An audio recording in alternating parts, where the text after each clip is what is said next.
जय श्री राधे राधे राधे। प्रिय साथियों, आज एक विशेष बड़े रहस्य को मैं प्रस्तुत करने जा रहा हूँ। एक बहुत बड़ी कुरीति का पर्दाफाश करने जा रहा हूँ। वो कुरीति इस प्रकार है कि समाज में लोग कुछ गलत बात चला रहे हैं। मैं ये सिद्ध करना चाह रहा हूँ साथियों कि वास्तव में वाल्मीकि जी ब्राह्मण थे और उन्होंने रामायण की रचना की थी। ये सत्य बात है, उसी बात को मैं सिद्ध करना चाहूंगा। अन्य लोग वाल्मीकि जी को कभी कोई कुछ बताता है, कोई कुछ बताता है। ये ढोंगियों ने गलत धारणा चला दी आर्य समाजियों ने और इस्लामियों ने, ईसाइयों ने और भी बहुत से विमुख संगठन हैं। धर्म तो नहीं है, सभी संगठन हैं। धर्म तो एक ही सनातन धर्म। साथियों, उसी बात को मैं प्रस्तुत करने जा रहा हूं। और ये दिव्य ग्रंथ कॉपी कोड साथियों S6 फर्स्ट का है। चलिए चलते हैं। सूत जी कहते हैं, हे ब्राह्मणगण, यहीं पर एक अन्य बड़ा सुंदर तीर्थ है, मैं उसके बारे में बताने जा रहा हूं कि ऐसा था कि भगवान की कृपा से कौन क्या हो जाए कुछ कहा नहीं जा सकता। यहां पर बताया गया कि वाल्मीकि जी पहले चोरी आदि का काम करते थे। कुसंग के कारण जिन्होंने रामायण की रचना की थी और प्रसिद्धि पाई, चमत्कारपुर में पहले मांडव्य वंश में लोहजंग नाम के एक ब्राह्मण ने जन्म लिया था। साथियों, पहले वाल्मीकि जी का नाम लोहजंग था। ये तो वाल्मीकि नाम जो था, तपस्या के बाद में वाल्मीकि जी से निकलने के कारण इनका नाम वाल्मीकि पड़ा। सप्त ऋषियों ने नाम दिया था। ये वाल्मीकि किसी और ने नहीं दिया था कि जिस समय दीमक की जो बॉबी होती है उसी को वाल्मीकि कहते हैं। उससे निकलने के पश्चात सप्त ऋषियों ने ही नाम दिया था, जिसको मैं आपको आगे समझाने के लिए जा रहा हूं। साथियों सुने। तो मांडव्य वंश में लोहजंग नाम के एक ब्राह्मण ने जन्म लिया था। वे द्विज माता पिता के भक्त थे। इनकी पतिव्रता पतिपरायणा एक पत्नी थी। लोहजंग पत्नी को प्राणों से भी अधिक प्रेम करते थे। सदा पति के हित में रहती थी। वह पत्नी भी बड़ी अच्छी थी और माता पिता के भक्त लोहजंग ने ब्रह्मचार्य व्रत धारण करके दीर्घ काल व्यतीत किया था। एक बार देवराज इंद्र ने पृथ्वी पर आनर्त देश के बाद में 12 वर्षों तक जल वर्षा नहीं की थी, अकाल पड़ गया था। उस समय हे ब्राह्मण सप्तम गढ़ ब्राह्मण लोहजंग अत्यंत कष्ट में पड़ गए और वे राज्य में कहीं भी भिक्षा प्राप्ति नहीं कर सके।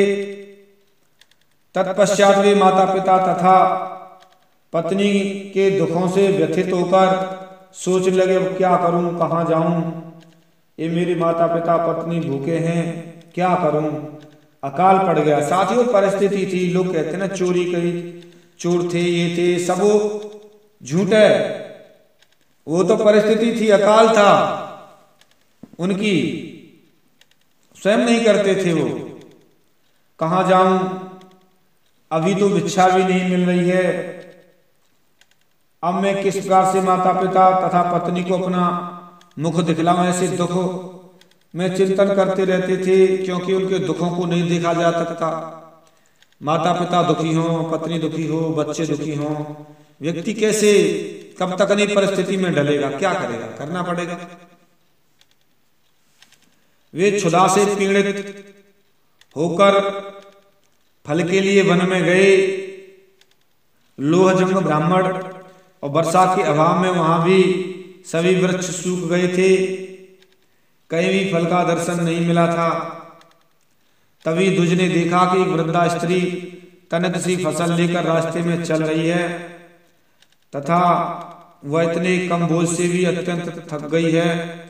द्विज लोहजंग ने दया भावपूर्ण पूर्वक छोड़ दिया और निर्दयता पूर्वक उसका सारा शस्य एवं वस्त्र हरण कर लिए।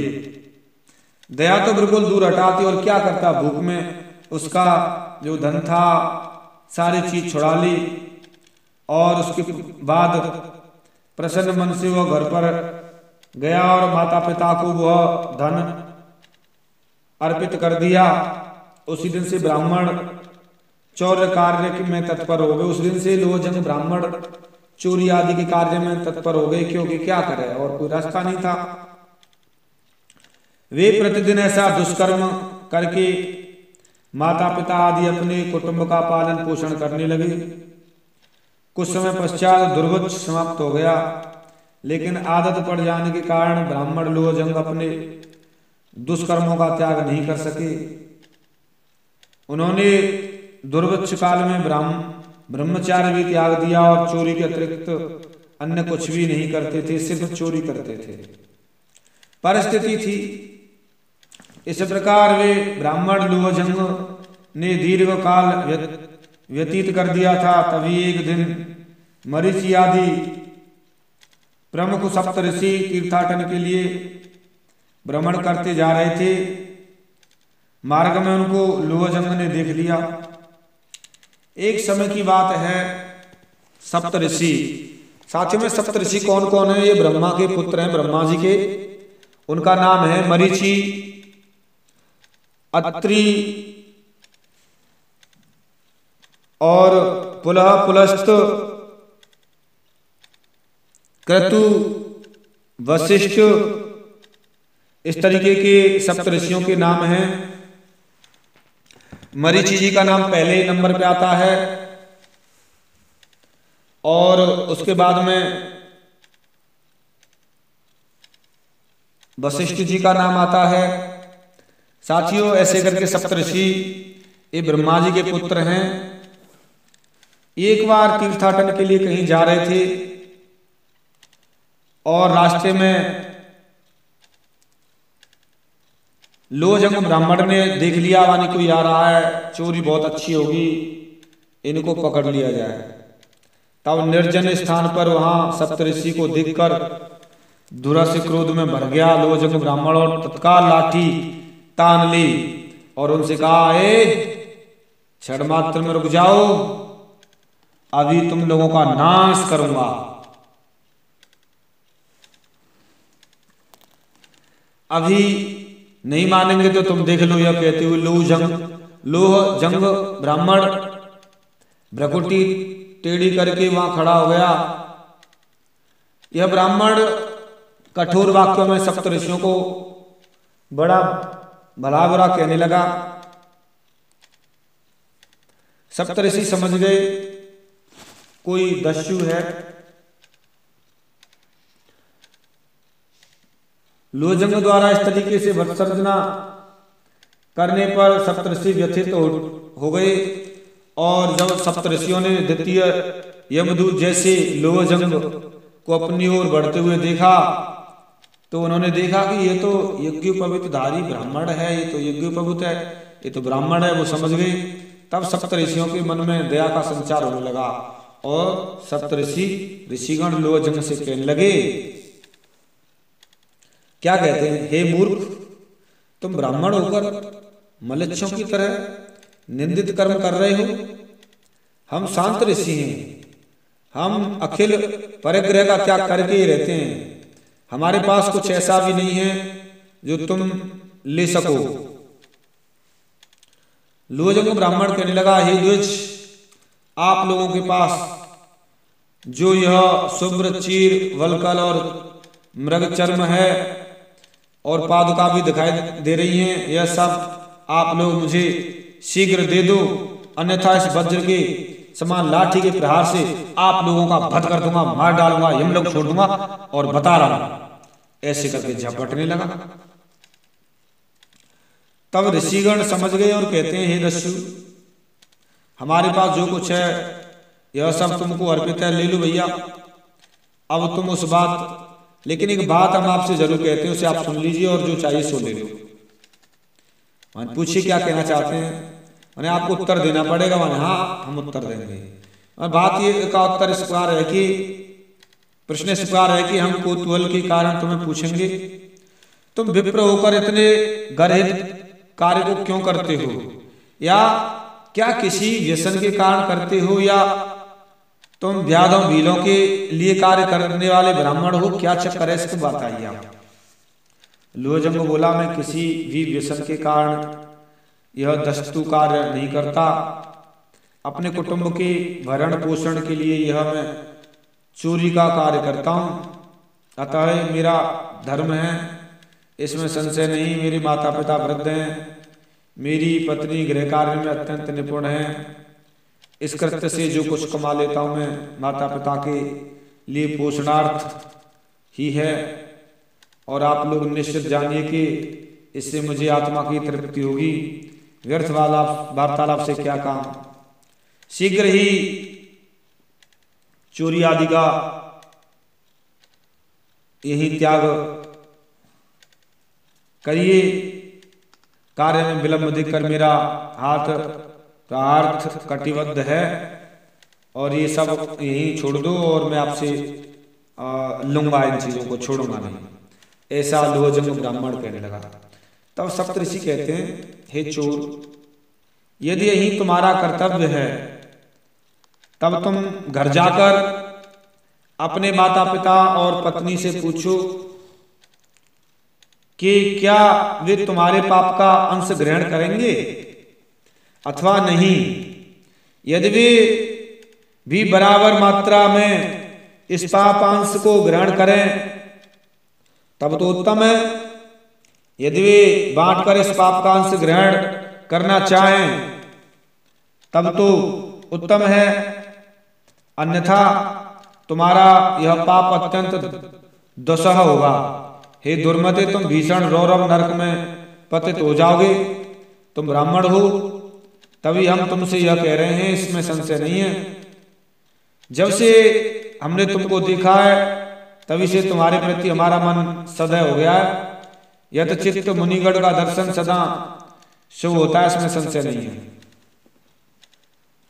एक व्यक्ति पाप से अर्जित धन को लाता है तथा कोई उसका उपभोग करता है, तथापि पाप करके धन लाने वाले तथा धन को उपयोग करने वाले, इन दोनों में से जो धन का उपयोग जो करता है वह तो पाप से लिप्त तो नहीं होता, तथापि जो पाप से ऐसा धन लाया है उसे ही दोष लगता है। सप्तऋषि यह वाक्य सुनकर लोहजंग किंचित भयभीत हो गया, और उसने विचार किया, जो कह रहे हैं यह सत्य या संशय रहते। अब मैं अवश्य घर जाकर माता पिता और कुटुंबियों से पूछूंगा, पूरे परिवार से, कि क्या वे मेरे इस पाप भाग को ग्रहण करेंगे, तभी मैं इस कार्य को करूंगा, अन्यथा मैं इस कार्य को त्याग दूंगा। क्योंकि अब मेरे मन में महान भय उत्पन्न हो गया है। हे ऋषि प्रवरगण, यदि आप लोग पलायन करके अन्यत्र नहीं भागते तब मैं अपने द्वारा पाले जा रहे लोगों से आपके आदेशानुसार यह प्रश्न पूछने जाऊंगा। तभी मैं आप लोगों के पास के चीर वस्त्र आदि को हरण करूंगा। यदि वे स्वयं ही पापांश लेने से विरत मानेंगे तब मैं इस आप लोगों का सामान नहीं लूंगा, इसमें संशय नहीं है। तो सप्तऋषियों को सौगंध दिलाई कि आप यहाँ से कहीं मत जाना। उन्होंने विश्वास दिलाया कि हम सौगंध खाते ही नहीं जाएंगे। तब उसे आश्वस्त हो गया कि वास्तव में ये कहीं नहीं जाएंगे। तब गया। सप्तऋषियों ने यह शपथ लेकर लोहजंग की आश्वस्त किया, और सप्तऋषियों ने यह लोहजंग की प्रति कृपा करते हुए उसके घर भेज दिया। सबसे पहले लोहजंग पिता के यहाँ गया। उससे पिता से कहा, हे तात, मेरा कथन सुनकर आप उत्तर दीजिए। मैं हजारों चोरी आदि का गर्हित कार्य से आपका पोषण कर रहा हूं। क्या आप मेरे इस दुष्कृत का पापांश ग्रहण करेंगे। इस संबंध में मेरे मन में संशय उत्पन्न हो गया है रहा है, तभी मैं पूछ रहा हूं, आप मुझे उचित उत्तर दीजिए। पिता कहते हैं, पुत्र, जब तुम बालक थे तब हमने तुमको पुष्ट किया था। उस समय तुम्हारे प्रति स्नेह के कारण व्याकुल होकर हमने अनेक शुभ अशुभ कर्म तुम्हारे पालन पोषणार्थ के लिए किए। शुभ हो या कि वह अशुभ हो, अब तो हम वृद्ध हो गए। अब तुम चाहे जैसा भी हमारा पालन करते रहो। बाल्यावस्था में हमने इसीलिए तुम्हारा पालन किया था, अर्थात इसलिए कि तुम्हारा पोषण किया था कि वृद्धावस्था में तुम हमारा पोषण करोगे। हे पुत्र, तुम्हारे पालन पोषण में हमने जो चाहे पाप किया वह पुण्य किया हो, उस समय के कर्म का लेश मात्र भी तुमको प्रदान नहीं करेंगे हम। अब तुमने जो पूछा है उसका उत्तर है कि हम तुम्हारे कर्म शुभ और अशुभ के भागी नहीं हैं। शुभ कृत्य तुमने किया हो या अशुभ कृत्य किया हो, उसके पाप पुण्य के भागी तुम ही होंगे, हम नहीं। हमें इन चीजों से कोई मतलब नहीं है। हम सब तो भी हैं, जो भी हैं वे सभी तुम्हारे द्वारा पाप से अर्जित धन के भोग मात्र ही हैं। तुम अच्छा कृत्य करो या चोरी करो, वाणिज्य करो, व्यापार करो, कृषि करो, कुछ भी करो, उसके संबंध में हमें विचार करने का कोई भी प्रयोजन नहीं है। केवल हमारे लिए यही चिंतनीय है कि तुम हमारे लिए भोजन का प्रबंध करो। तुम निंदित कर्म से भोजन उपार्जित करते हो, इसमें हमें कोई मतलब नहीं है। तुम अपने कार्य पाप पुण्य के स्वयं भोक्ता हो, हम उस पाप के अंशभागी हिस्सेदार नहीं हैं। पिता का वाक्य सुनकर पुत्र की अंतरात्मा व्याकुल हो उठी। वह प्रयत्न पूर्वक माता के पास गया। माताजी ने भी ये उत्तर दिया था जो पिताजी ने कहा था, पिताजी ने जो कहा था, और माता का यह उत्तर सुनकर पाप पुण्य से विषय में माता पिता का एक ही सिद्धांत था। लुअजग का और दुख बढ़ गया। तब उसने अपनी पत्नी से वही बात पूछी जो पिताजी से पूछी थी। उसकी पत्नी ने वही उत्तर दिया जो ससुर और सास ने उत्तर दिया था, वही बात कही। पत्नी का भी उत्तर सुनकर वह शोक में संतप्त लुअजग अत्यंत विचलित हो गया और अपनी निंदा करने लगा। इस प्रकार आत्मनिंदा करते करते वह तपस्वी गण के निकट आया। उनको प्रणाम करके वह हाथ जोड़कर खड़ा हो गया। तत्पश्चात कहने लगा, हे ऋषि, आप बहुत अच्छे, आप नहीं जा रहे, कहीं नहीं गए हैं। आप जहां जा रहे थे जाइए। आप सब मुझे क्षमा कीजिए। मैंने मूर्खता के कारण आप लोगों का जो अपमान किया है, मेरा वह अपराध आप क्षमा करिए। मैं अत्यंत पापी और मूढ़ हूं, अतः आप लोगों द्वारा क्षमा का भागी हूं। हे ध्वज प्रवणगण, आपने जो कुछ कहा था मेरे लिए गुरु माता पिता ने तथा पति ने भी वही बात कह दिया। इसी कारण मुझे अत्यंत दुख हो रहा है। हे सप्तऋषियों, आप सब मेरे ऊपर कृपा करें, पाप नाशक उपदेश दीजिए। मैं आप लोगों के उपदेश का पालन करूंगा। मैंने सदा निंदित कर्म किया है। स्त्रियों, श्रेष्ठ ब्राह्मणों, तपस्वियों, विशिष्ट अतिशय दीन लोगों के द्वारा मेरे चौर्य कार्य को रोका नहीं जा सका। वे इसमें समर्थ नहीं हुए। मैंने लोगों का धन का अपहरण किया। कोई भी मेरे सामने अपने धन की रक्षा नहीं कर सका। मैं मूढ़ हूं। माता पिता कुटुंब के पोषणार्थ ही मैंने साधु संग त्याग दिया है। हे संतगण, पहले मैंने जो कुछ सब धर्मशास्त्र पढ़ा था वह सब अब मेरे हृदय में पुनः जागृत और उदित हो रहा है। जो धर्मशास्त्र मैंने पढ़े थे अब उदय हो रहा, जागृत हो रहा है। यदि आप लोगों के साथ आज साक्षात्कार नहीं होता तो इस स्थिति में मैं न जाने कितने पाप करता रहता, इसमें संशय नहीं। लुअजग के इस करुण वाक्य को सुनकर सप्तऋषि पुलह ऋषि ने हंसते हुए और ब्राह्मण लोहजंग से कहा, हे लोहजंग ब्राह्मण, मैं तुमको एक शुभ मंत्र देता हूं, आप लीजिए उसे। इस मंत्र का ध्यान द्वारा आप सनातनी सिद्धि को प्राप्त करोगे, आप सिद्ध हो जाओगे। और सप्तऋषि उस मंत्र को देकर वहां से तीर्थ यात्रा के लिए प्रस्थान कर रहे। इधर चोर वृत्ति वाले लोहजंग ने वहीं पर रहकर अनन्य चित्त से प्रभु का ध्यान करना शुरू कर दिया। तत्पश्चात इतना ध्यान परायण हो गया कि उसे अपनी समाधि द्वारा शाश्वत स्थिति प्राप्त कर लिया। हो उल्टा नाम जपत जग जाना, वाल्मीक भई ब्रह्म समाना। राम सिया राम जय जय राम, राम सिया राम जय जय राम। वो सप्तऋषि मरीचि, अत्रि, अंगिरा, पुलह, पुलस्त, क्रतु और वशिष्ठ वहां से चल दिए। और वह जाट घोट मंत्र पुलस्त जी ऋषि ने दिया था। इस मंत्र का चिंतन करते करते लोहजंग ब्राह्मण निश्चल हो गया। पुलस्त ऋषि ने दिया था मंत्र, और निश्चल जो मंत्र का प्रभाव से हुआ, उनकी कृपा से वह मंत्र सिद्ध होने लगा। इस बार अतीव दीर्घ काल तक जप करने में लगे हुए महात्मा द्विज चतुर्दिक दीमक की बॉबी बन गई। दीमक ने चलते चलते कितने हजारों वर्ष हो गए, दीमक की ऊप चढ़ गई, एक दीमक की बॉबी के रूप में दिखाई देने लगी, एक ढेर बन गया मिट्टी का। इस बॉबी से ब्राह्मण की दयाव्रत हो गई, ढक गई।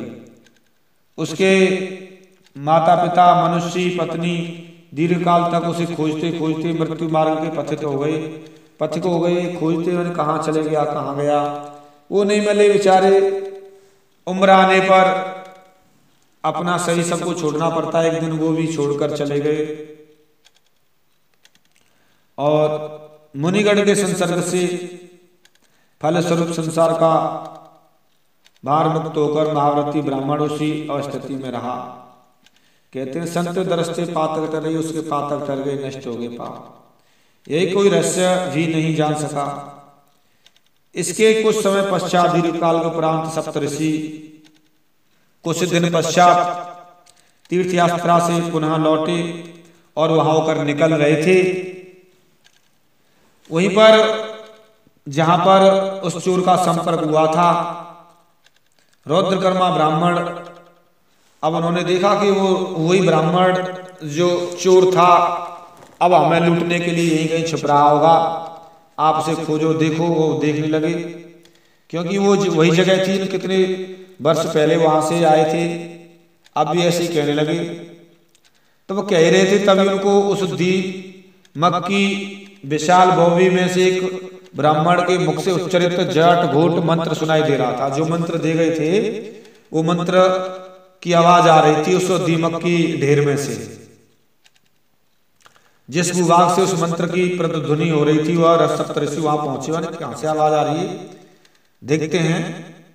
तब उन्होंने देखा कि ओ ये तो चोर रहे विप्र को वाल्मीकि ने बॉबी ने ढक दिया मिट्टी ने।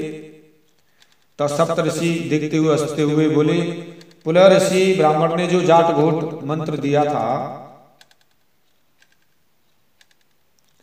उस ध्वज ने वही मंत्र जप करते करते सिद्ध हो गया है। शास्त्रज्ञ ऋषियों ने यह सत्य कहा है कि धीरे धीरे सिद्ध पथ पर बढ़ते रहने से क्रमशः सिद्धि स्वयं ही आती है। अतः यह सत्योक्ति है कि मंत्र, तीर्थ, द्विज, देव, देवज्ञ, औषधि और गुरु के प्रति जितनी जैसी भावना होती है उसे तद्रुप सिद्धि की प्राप्ति होती है। उस दस्यु ने उस अटपटे कुमंत्र से सिद्धि लाभ कर लिया। यह देखकर वे सभी सप्तऋषिगण विस्मय में पड़ गए। विशेषतः उन सब ने कृपा पूर्वक समाधि के लिए उपयोगी तेल और औषधि द्रव्य उस ध्वज के देह में मला और अपने आशीर्वाद से, शक्ति से उसके शरीर में चेतना आई, वो मिट्टी बन चुका था। और वह ध्वज लोहजंग पुनः सप्तऋषि को देखते हुए विस्मय में पड़ गया और पहले की तरह बोलने लगा। मिट्टी हो गया था, लेकिन सप्तऋषियों की शक्ति से, वरदान से वह पुनः उसमें प्राण संचार हो गए और बोलने लगा। मैंने तो आप लोगों को छोड़ दिया था, तब भी आप लोग अब तक गए नहीं। उसे समझ रहा था गए नहीं है, क्योंकि वो समाधिस्थ हो गया था। उसने जाना मैं तो अभी ये थोड़ी देर हुई है, कितने हजार वर्ष हो गए थे। मैं कुटुंब के पालनार्थ आप लोगों से कुछ नहीं लूंगा। अब मैं कुछ नहीं लूंगा साहब, आप चले जाइए, आप लोग अपने गंतव्य मार्ग पर चले जाइए। वो तो समझ रहा था ये अभी गए नहीं है, लेकिन ऐसा नहीं था। वो तो कितने हजार वर्ष बाद लौट कर आए हैं। समाधि में रहने पर पता नहीं चलता लोगों को। हम लोग दीर्घ काल के उपरांत भ्रमण करते हुए तुम्हारे पास आए हैं। तुम समाधिस्थ थे, तभी यह नहीं जान सके। समाधि में रहते तुमको दीर्घ काल व्यतीत हो गया। तुम्हारे पिता माता तुम्हारे वियोग में मृत हो गए। तुमने माता पिता की कृपा से सम्यक सिद्धि लाभ प्राप्त कर लिया। तुमने अब यहाँ पर एक वरदान दे रहे हैं सप्तऋषिगण। साथियों, बड़े ध्यान देने की बात है। यहाँ बताया जा रहा है कि वाल्मीकि नाम कैसे पड़ा, किसने दिया। आज तक लोग नहीं जानते वाल्मीकि नाम किसने दिया। पढ़ गया साहब, पढ़ गया, ये पढ़ा थोड़ी था, दिया गया था। तो वो कह रहे हैं सप्तऋषि वाल्मीकि जी से उस समय तुमने वाल्मीकि में छिपकर रहकर, दीमक की बॉबी में, मिट्टी के ढेर में रहकर, उसे दीमक की जो मिट्टी का ढेर होता है उसे वाल्मीकि कहते हैं।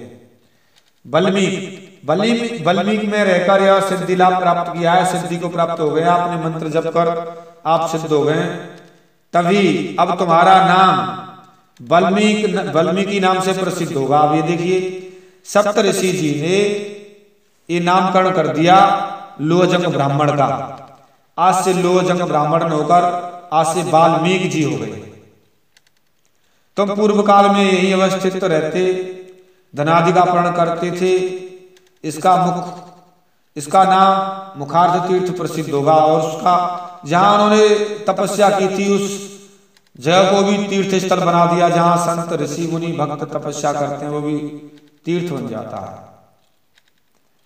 श्रवणी पूर्णिमा के दिन यहाँ पर स्नान करेंगे लोग, वो सिद्धि को प्राप्त होंगे और पाप नष्ट हो जाएगा।